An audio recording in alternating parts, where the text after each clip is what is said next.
You can't say to a government, please admit the last decade's been a mistake. You have to start from where you are, and you have to reach out across the aisle to people you disagree with, because that's how change happens. And it's messy and it's complicated, but you don't make change just by working with people who are like you. Helen Barnard is a prominent figure in the field of poverty, social policy and research. She's the Director of Policy, Research and Impact at the Trussell Trust, an anti-poverty charity overseeing a vast network of food banks. With an extensive background including leadership roles at the Joseph Ramsey Foundation and pro bono economics, Helen has contributed significantly to the study and understanding of modern-day poverty and inequality. Her latest publication, One, delves into the root causes of poverty in the United Kingdom. Helen's multifaceted expertise in analysing and advocating for change in areas such as poverty, destitution, labour markets, housing and social security make her an excellent teacher. Let's learn. I started out as a researcher because I knew I enjoyed finding out about stuff. And so what I did was to think, okay, the two things, I need to find work where I can do a thing I enjoy, which is research, and feel like it's making a difference in the world. But yeah, I think sometimes people are so focused on the next steps ahead that they forget that you do need to enjoy what you're doing, because you don't want to spend 2-3 years of your life studying something you don't find interesting.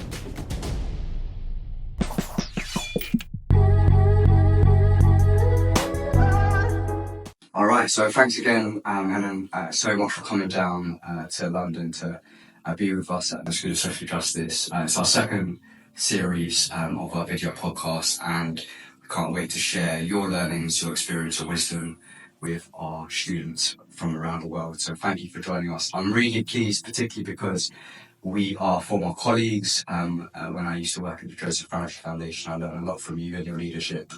And I think you're an example of someone I've met and had the pleasure to work with, and it's like, it'll be amazing to share your story and all the things that you've taught me with people who might not have had access to the rooms in the JRF and other organisations. So thank you for joining us. It'd be great first off to know a bit about yourself and kind of what you're up to and at the Joseph Ramsey Foundation.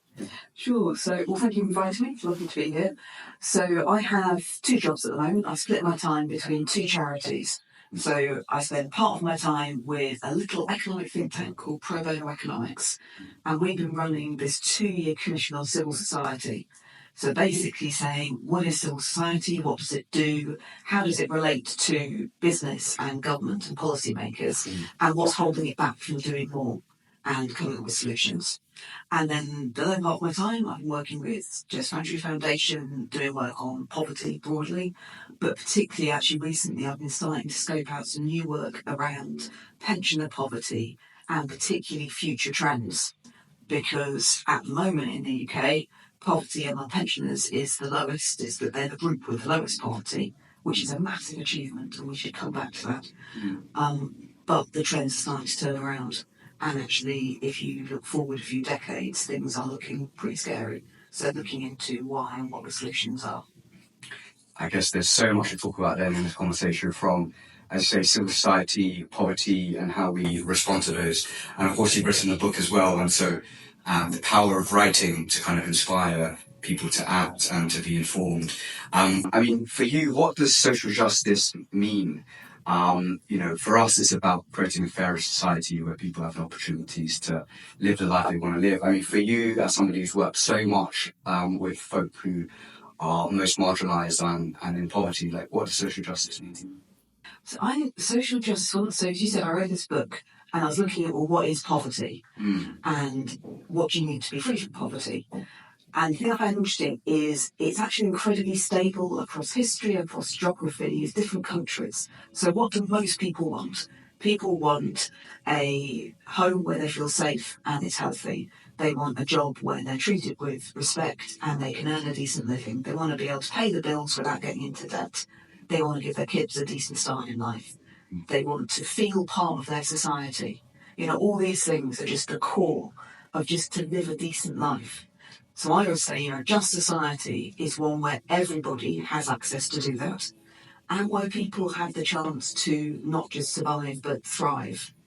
And people are not shut out of that because of where they live, who they were born as, what their parents do.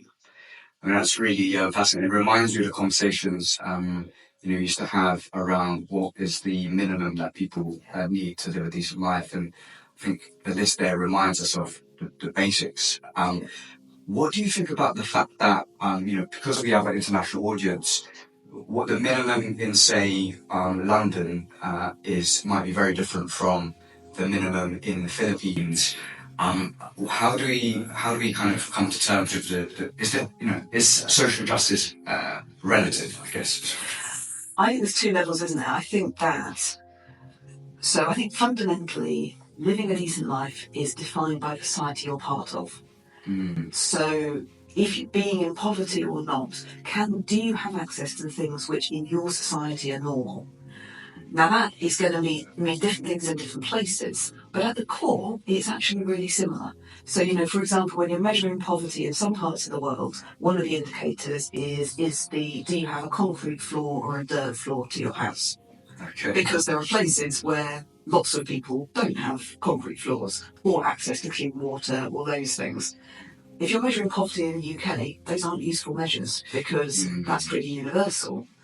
But actually in the UK, we know, last year we did some research and 7 million households, which is the equivalent of the entire north of England, had to go without essentials.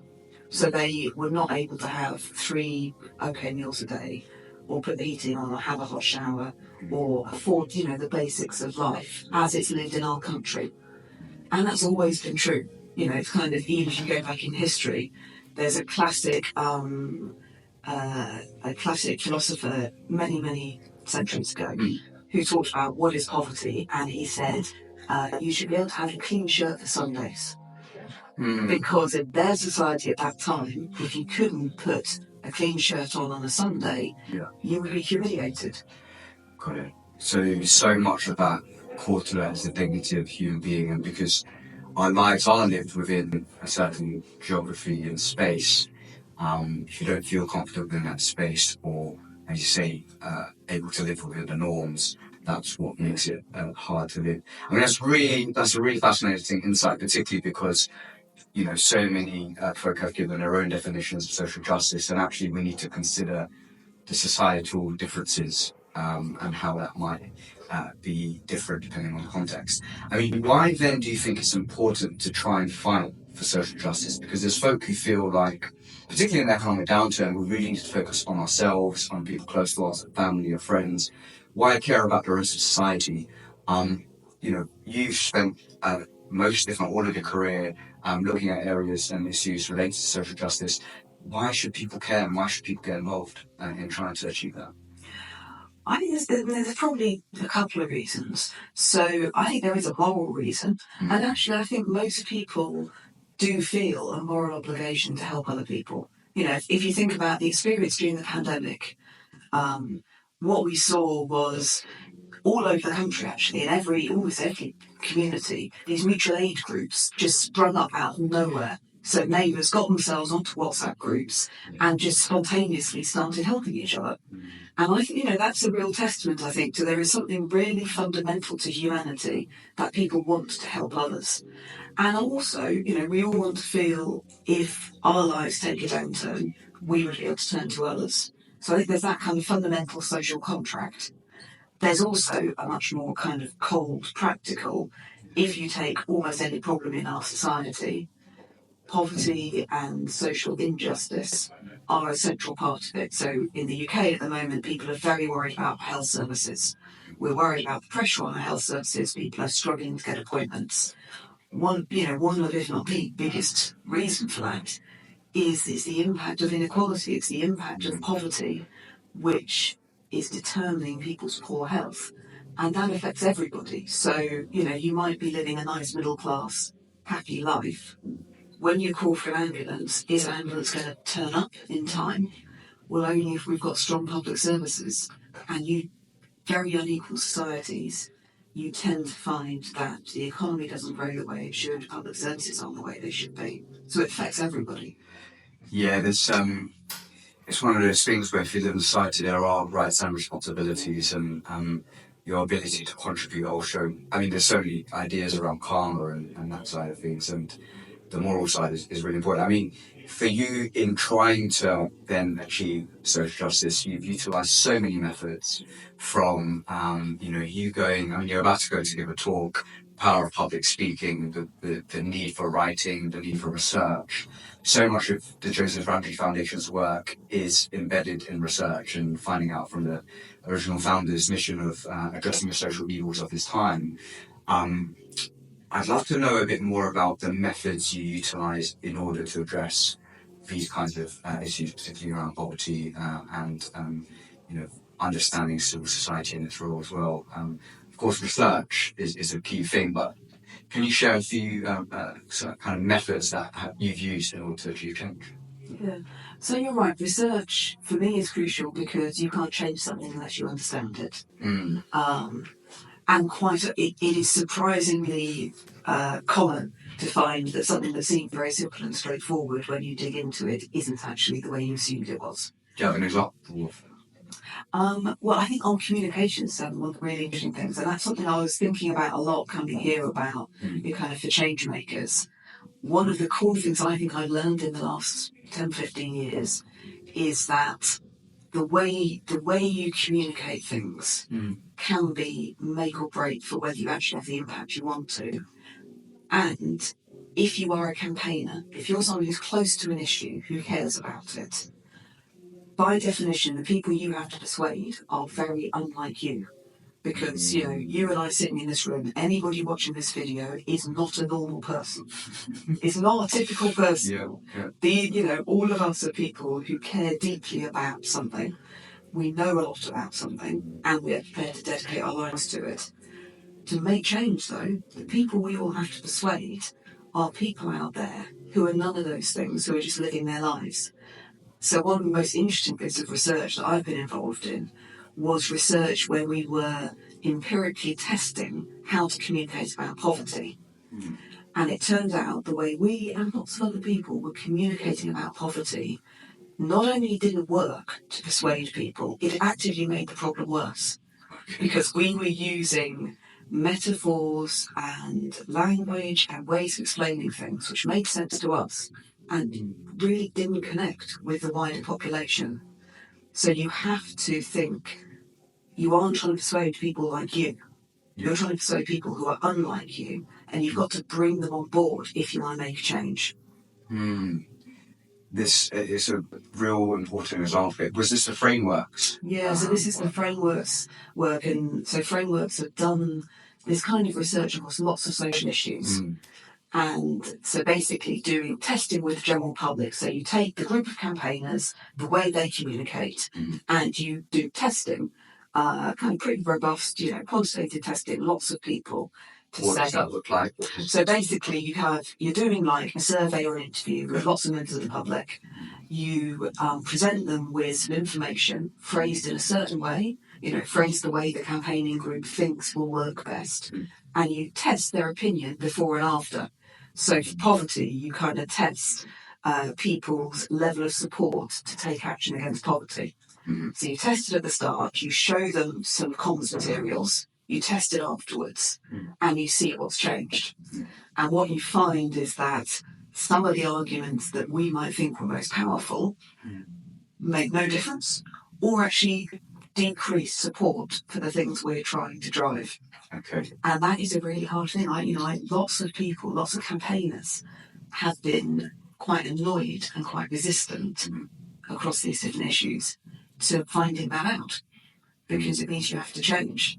And they're saying, but this speaks to me. It's like, yes, you're not trying to persuade you. You're on board. Yeah. You're trying to persuade, your neighbours who are particularly interested in that stuff. I think what that reminds me of is having spent time both in a non-profit research and communications world, as well as in the kind of startup, high-growth tech community.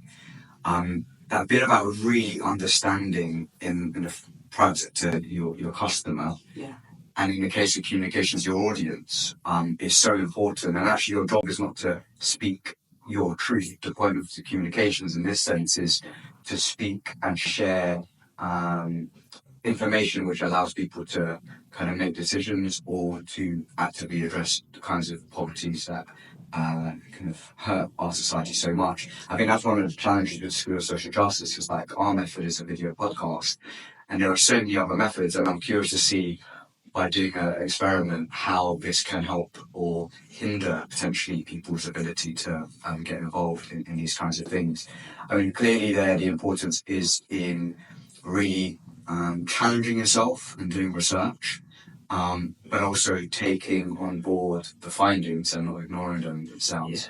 Do you have any other examples of how you've seen the research process from identifying a problem to then doing the research and then putting things forward in regards to policy change of achieving change? Do you have a case study or example which you could share with folk to show the whole process of kind of, in a way, research and reports leading to real change? Yeah, so I mean, one example, so years ago now, as an organisation, we were looking at poverty. Mm-hmm. Poverty is quite a big thing, and we didn't have, neither we nor anyone else, have any measure of destitution, of the very deepest form of poverty that you get in the UK. Can you define destitution? Well, this was the first task. So I was, I was a kind of programme lead, and so our trustees said we want to do some work on destitution. Mm. So my first thing was, okay, we need a definition of destitution, and we need one that is going to be credible and will resonate with people across the country. Mm. So we need to define it, we need to work out how you measure it, and then we need to work out the methods, because it was one of the very few things I've done where I said, very upfront to the trustees to begin with, this may not work. We may put a load of money into this, and it may turn out it simply can't be done, because the people who are in the deepest poverty, we can't find them to count them, at the very basic level. So with general poverty, the way we know that there are 14 million people in the UK in poverty is because we have large-scale surveys of the population.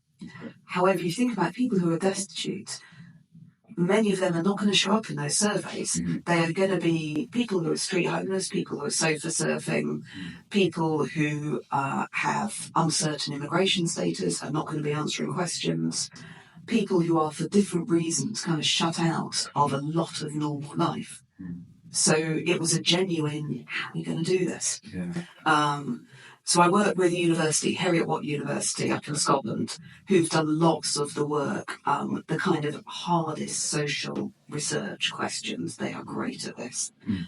So I worked with them, and we started off by defining destitution, and we defined it with kind of experts in the field, but also with the general public. Okay.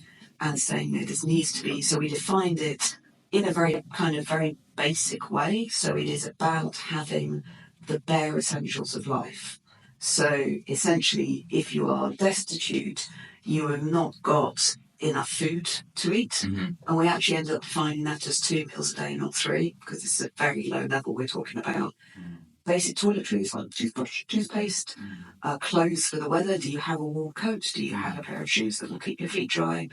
Somewhere to live. And because it's that lowest level, we didn't define it as a good place to live, but do you have somewhere to sleep, to go? And, a handful of other things. Can you afford to put the lights on wherever you're living? Mm. So it's a really low level, which we felt was important, because to be credible, it needs to be recognised as this is the worst. And then the methodology of how do you go out and find people. Mm-hmm. So they had a whole methodology where essentially what they were doing was sending researchers out to charities, to advice places, to food banks, to homeless shelters, to the places where people would be in touch with somebody, doing surveys there, and then doing some very sophisticated, fancy statistical work to turn that into a national number. So that was an entirely new thing. Wow. And we discovered that we had this kind of, I can't remember what it is now, 1.5 million-ish people who are destitute in the UK. 1.5 million people. It is something, I think it's more than that. Yeah. Because we do this, JRF does this every couple of years. Okay. And one of the most shocking things that research reports I saw was just on the eve of the pandemic, we had the latest research in, and the number of people destitute have gone up by 50% in 2 years. Between 2017 and 2019. Caused by? Well, so digging into what is it that's causing this, and the things we found. So an awful lot of people, it's because basically they haven't got access to benefits that they should have. Okay. So the benefit system isn't working very well. It's their benefits are delayed, or they are denied things they should be getting. But also things like debt deductions. So when you get your benefits, the government can knock off money at source because you're paying off a debt to the government often. And that can take people below destitution. There's also, within the UK, we have a thing called sanctions. So within our benefit system, you might be entitled to a benefit, but if you are deemed to have broken the rules in some way, like you didn't turn up to an appointment, you can get sanctioned where they can knock off a bit of money. It was a lot of those things, and added to lots more people getting into insecure jobs where you don't know what money you've got coming in, people in unaffordable homes, they're renting homes that are just too expensive, all these things, and health disability is a really big part of this. I mean, and also I used to run a soup kitchen for the homeless, and one of the things I really realised was, one of the things they'd often ask for is socks. So one of the only Polish words I know is skarpeta, because they'd always ask for kawa, coffee, and skarpeta socks. And it was that point where I realised it's just the things that we take for granted, those really basic things. But also the fact that, often they become addicted to alcohol. There was a whole range of different problems, and then there was a lot of violence amongst some of the groups. I mean, when you're in destitution and really tough times, it's a real hard life to live. And the last thing you want to do is engage with the government or with the police or with hospitals, because you're afraid of, maybe in some cases, migrants being deported back. And I know of many folk in the Filipino community who have come to the country seeking a better life and have actually just gone under radar because they don't want to be known. And so often they then get into cases of modern day slavery. And that's why I find the work at the Joseph Branch Foundation that's so important, because without the money from the endowment, this stuff just wouldn't be done. Like, the government wouldn't invest huge sums of money, private sector wouldn't. And that, I guess, is an example of the need for foundations to invest in this kind of work and take the risks that you and the trustees recognised in the very beginning. And where did this research lead to? So, as you said, you can't change anything unless you know about the issue. So you found out about the causes, you found out there was 1.5 million people, and that had increased in 2 years by 50%. What do you do next? So we found out causes, and we identified policy levers. Okay. So we looked at it and said, so now we understand what's driving this. What are all the things that could be done in order to change it? And crucially, who has the power to do those things? So identifying decision makers, and then identifying how do you influence your decision makers. So you kind of work backwards from that. So one of the things that we had identified was this issue of debt. So, and it was something that was at the time, was not really well known, well understood. That, because there was lots and lots of talk about trying to increase how much benefits people got. Okay. What we've realised through doing some research, and recently some more research, was that even just reducing the amount that's knocked off for debt could have a transformative impact. And so one of the things that JRF, with a lot of people, campaigned on and achieved, was getting the government to reduce the amount of money that could be knocked off for debt from benefits. Okay. So, it used to be whatever percentage of your benefits could be taken off, that was then reduced down. What they've also done now, actually, is extended the length of time. So saying, rather than trying to recover debt within 9 months or a year, they will try and recover it within 18 months or 2 years. Now, could you bring that to life with like a person? I'm trying to imagine a person who might be impacted by this, like an individual. Let's say her name's Susan. She was in destitution, and this policy was put forward. So you've got so you take Susan. Maybe she is a disabled single mother. Okay. So she has got somewhere to live. She's living in a flat, but it's cold and she hasn't got a lot of furniture, and she is maybe eating one meal a day because she's trying to make sure that her daughter has 2 or 3 good meals a day. Her daughter hasn't told her that her shoes have got holes in them because she knows mum can't afford them and she doesn't want to put that on her mum. And Susan is lying awake every night, anxious about how on earth is she going to pay for things next week. That's affecting her mental health, which is also affecting her daughter's well-being. And she's stuck. So she isn't, there's nothing she can do to change her situation. She just feels trapped. And she has, she's got nowhere left to turn. That's also affecting mental health. And maybe the worst thing is that she does get benefits, but every week she has £20 knocked off her benefits to pay back a debt. She's only in debt because when you make a benefit claim, you don't get any money for 6 weeks, and they offer you what's called an advance, which sounds great, but you have to pay it back.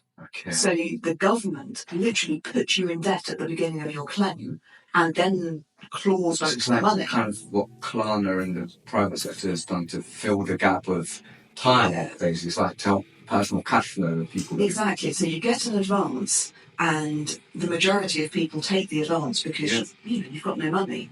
But what that means is that for months and months afterwards, your benefits have been low where they've assessed how much you need, but then you're put below that. And is there interest on that debt? No, there isn't. Not on those. There are others. So that's the debt, the advances to the government. There's also things like council tax debt. So local authorities collect council tax. If you get into debt to them, that can get knocked off your benefits. Utilities, water bills, energy, and so on. All those debts can be knocked off your benefits. And the killer is that the people who are making these decisions, so job coaches and work in job centres are making these decisions, they don't have a tool to assess how much debt deductions you can afford. So if you phone Step Change, which is a debt charity, debt advice charity, their advisors have a tool that they take you through your budget, and they can say, okay, you can afford this level of debt repayments. The Department for Work and Pensions in the UK government doesn't give their people this tool. It's just the advisor is supposed to decide, and it can only be up to a certain level, but they don't do an assessment of how much you can really afford. And so what people are left without enough money to cover the basics because they're paying that debt, which they're only in because the government put them in it because they took so long to get the benefits sorted. I mean, thanks for bringing that to life, because when you were speaking, I was just imagining because that person, there's so many folk who have similar experiences, and it just brings it to life. But also reminds you of the importance of detail. What I really appreciated now remembering about the Joseph Nash Foundation is the detail and the amount of detail a report could go into, and therefore in finding the details you can find very specific means of kind of intervention which can have a dramatic impact on people's lives, but it wouldn't have been found out had the details not been kind of considered. You mentioned the campaign that followed. Could you share a bit about what that campaign looked like in terms of that particular kind of... Well, so I'll talk about a more recent one. So we had, so during the pandemic, one of the really good things the UK government did is they raised the basic rate of benefits by £20 a week. Now that was an absolute lifeline to millions of people. It was a very good thing to do. As the pandemic came through, £20 a week is massive. You think about Susan. She has an extra £20 a week. She can probably have 3 meals a day. This is transformative for your life. But as the pandemic, kind of intense phase of the pandemic came to a close, the government decided they were going to withdraw that uplift. So JRF got together with about 100 other charities in the end. Plus we had businesses, we had church leaders, we had a very broad group who all got together and all agreed that we were going to campaign together, and we literally had we put together comms materials that everybody could use, that we had tested with the public. We had tested to make sure that the way we were talking about it would resonate. We put together so one of the things when you're campaigning is it's not just a big bang moment. What you need to do is create a drumbeat of media stories, of interventions, of things you can talk to policymakers about. So we created this kind of pipeline of different bits. So, 1 week we've done constituency analysis. We have found, the top 40 constituencies where 30% of people are going to be hit by this benefit being reduced again. And by the way, they are marginal seats held by Conservative MPs. So finding kind of economic stories, finding political analysis, having lots of different partners making interventions, but crucially creating a really broad coalition that included lots of backbench Conservative MPs. Because that's one thing that I think I worry about sometimes when the way campaigning is going, that campaigners... So you can get a kind of bubble effect where campaigners only want to work with people who they agree with about everything. It's a kind of purism. And the idea that if you don't sign up to these 10 things, you're an evil person and we don't want to work with you. And actually, every change that I have seen happen, whether internationally or nationally, it's achieved through a coalition of people who almost certainly disagree vehemently about loads of stuff, but they can come together on a specific issue. And that's one of the things that I've, learned in the last 10, 15 years, that actually there are lots of people who I really do disagree with so fundamentally. But I like them and I respect them. They aren't evil people, they have good intentions, even if we disagree about how to get there. And we might disagree about the diagnosis of the problem. But we can come together around, this defined thing. So with this Lifeline campaign and trying to hold on to this money for the poorest people in the land, we were working with people and organisations who have been involved in previous benefit cuts, for instance, who had been in government at the time benefits were being cut drastically, and which many of us believe did immense damage. Now, I knew some people who really couldn't get over the fact that these people had been involved in things they felt were wrong. And it's almost like, but they have to admit they were wrong, and then we'll work with them. It's not how people work. You can't say to a government, please admit the last decade's been a mistake. You have to start from where you are, and you have to reach out across the aisle to people you disagree with, because that's how change happens. And it's messy and it's complicated, but you don't make change just by working with people who are like you. That is a wonderful kind of statement and restatement to say, change happens when you work with people, even though those people might be still opposite end of the spectrum of your beliefs. And thank you for sharing that. I think that was a really powerful testament to kind of the need for people to work together, and the challenges that might come across that, but the need for focusing on the goal, which in many cases in your work has been to address and poverty. I'm swear of time, and there's so much we could speak about. One of the things I'd love to know a little bit more about is the work around civil society. So a lot of our students and audience are figuring out what kind of role they want to play in achieving social justice. Some of them might want to look at their own skills. They might be a painter, and then they realize actually what I can really contribute is by painting a mural in dedication to someone who's inspired me, to bring awareness to that person, to other people who might have not known about that person. Or it could be someone who's considering what career or job to apply to. And it might be joining a civil society organisation or campaign or non-profit. Can you tell us a bit about the current state of civil society, where it's going, and how people can get involved in the civil society world? Yes. So we first say civil society is incredibly broad. Yes. So there are lots and lots of different kinds of organisations. And the work we've been doing, we kind of crystallised it that civil society plays three quite distinct roles in our society. Okay. So there is a campaigning role, the social change role. There is a service provision role. And there is a role which is about bringing people together, so bringing communities together to act on things they care about. So it's kind of the glue. Civil society is the glue that holds communities together, the country together. And there's a really broad kind of political spectrum, actually, within civil society. Really, it's a very broad church. So you have people who are doing kind of fairly straightforward public service provision. So lots of health services are provided by charities, lots of employment services and all these things. And then you have people who are particularly focusing on working with groups who do not tend to get access to more mainstream services. So one of the things you really find about civil society organisations is they are often trusted by groups who would not want to get involved with their local authority or the NHS or somebody official, whereas a community group will have the networks or have the connections. The other thing actually that I was quite interested before I did all this work on civil society, I hadn't thought much about. Civil society is also a real engine of innovation.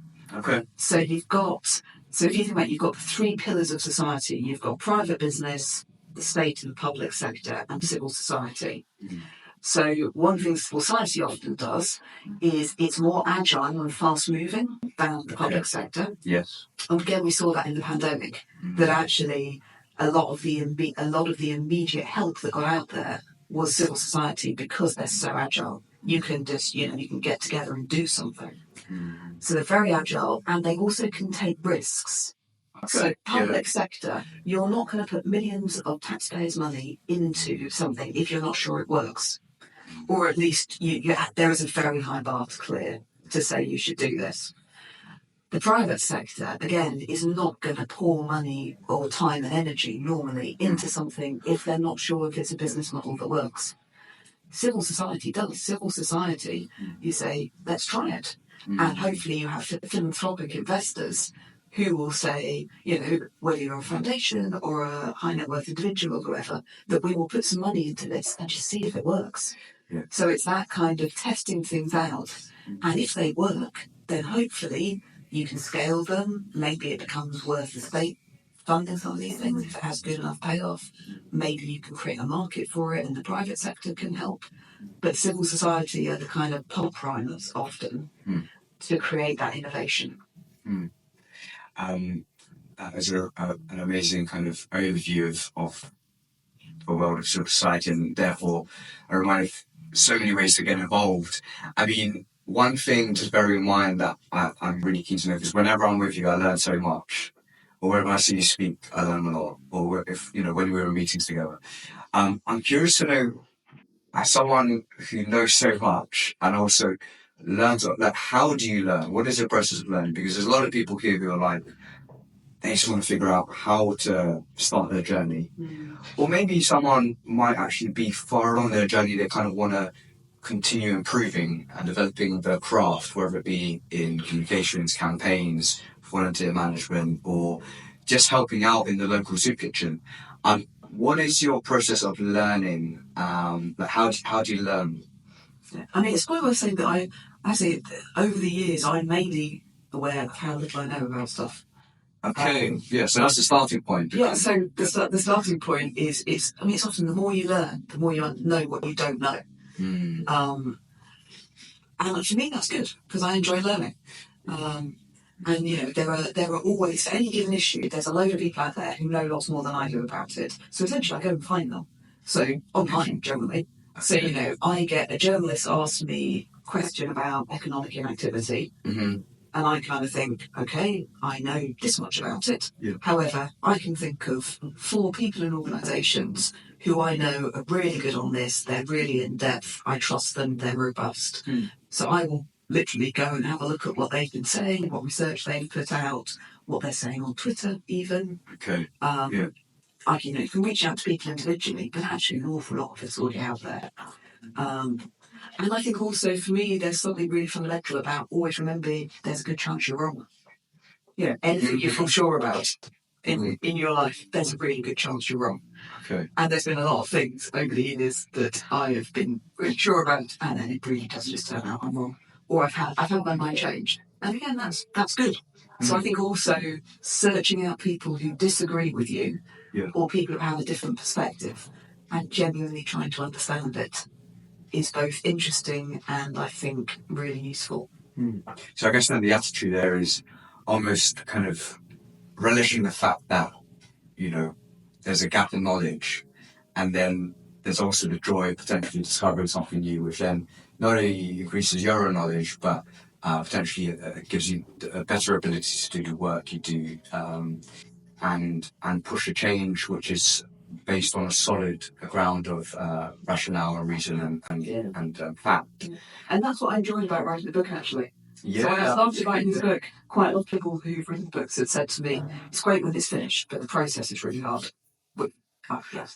I genuinely enjoyed the process. Could you run through the process? Yeah, I mean, it varies for lots of things, but it's, essentially I spent about 3 months of the summer, most of the time sitting in my garden. Nice. And I'd broken it down into topics. So I was like, okay, I now have 2 days. I'm going to learn everything I can about the regulation of online marketplaces. In 2 days, wow. I'm going to, so I pulled together all my literature. Yeah. I'm going to spend time, I'm going to cram it, and then I've got 2 days to learn. I've got a day to write about it, and then I'm going to move on to the next topic. Wow.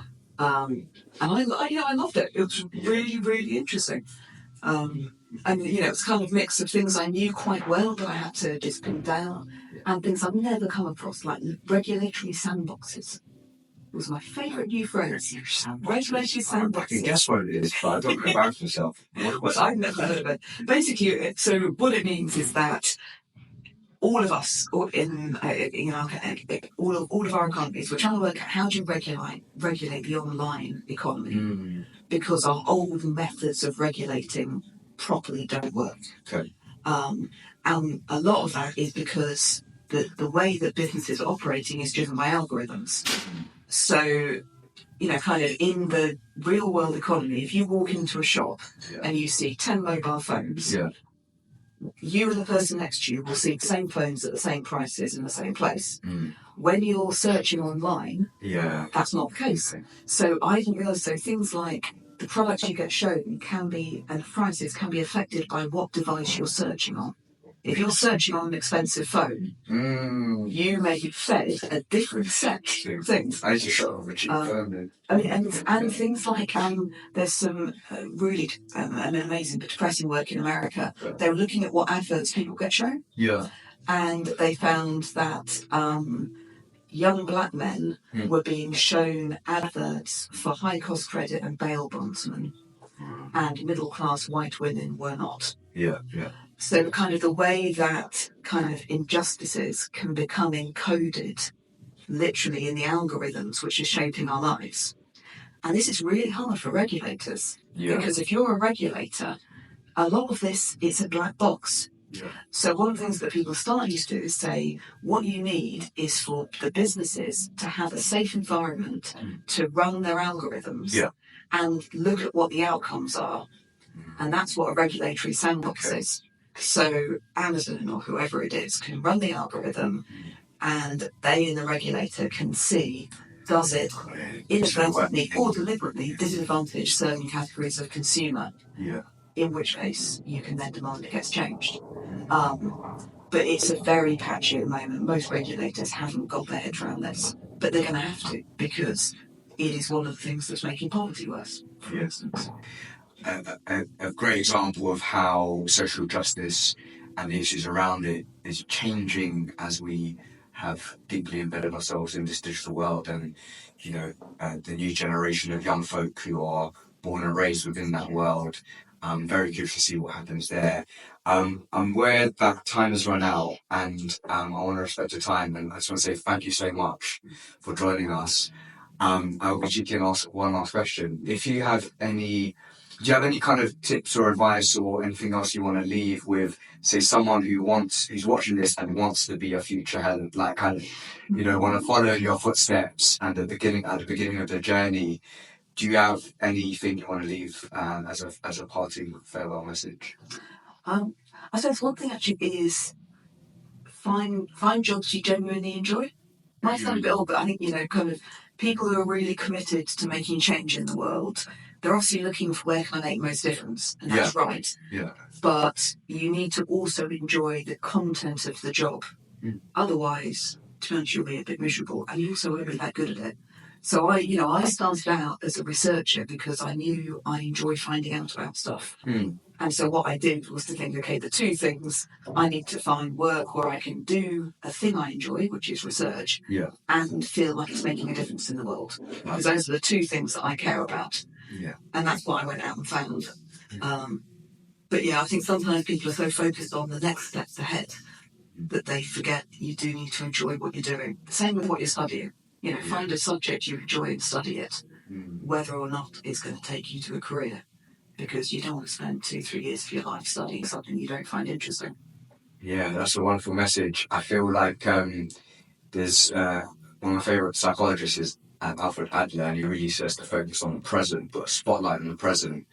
And I think when you're making choices about life, about what you want to do, and really focusing on now rather than what might happen in the future or what's happened in the past, it can really help you make decisions like you made when you started your career as a researcher, because you knew you loved learning things. And actually, I've learned so much within this conversation, so thank you so much. And I feel like we should have you on for the third series as well, because there's so much to continue speaking about. But thank you for sharing your experience and wisdom, your lessons, your learnings.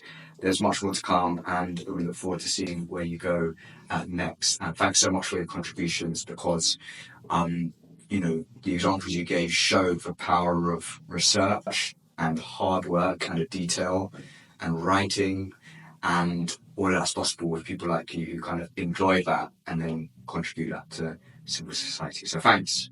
Oh, well, thank you very much. It's been really good to talk. This educational content is absolutely free.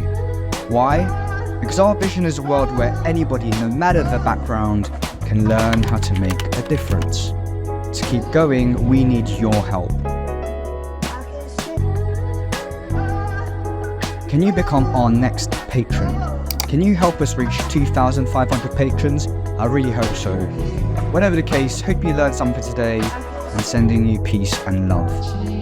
Let's keep learning.